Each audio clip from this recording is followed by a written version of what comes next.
wersji.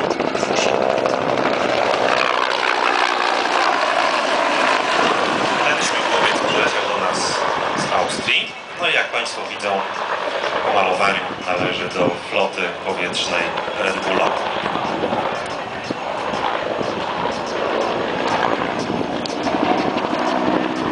Za sterami tego śmigłowca Siegfried Schwarz, szef pilotów śmigłowców Red Bulla, na lot 9000 godzin, na dobrze 500 godzin.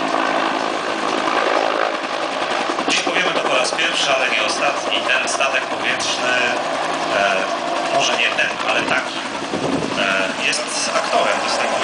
Występował w wielu filmach. Mogą Państwo kojarzyć taką maszynę chociażby z filmu Jack wojskowego śledczego.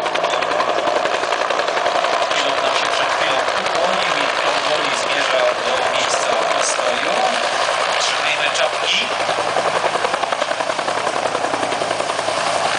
Powoli zbliża się do ziemi.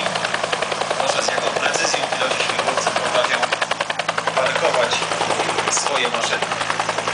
Możemy pozdrowić pilota nawet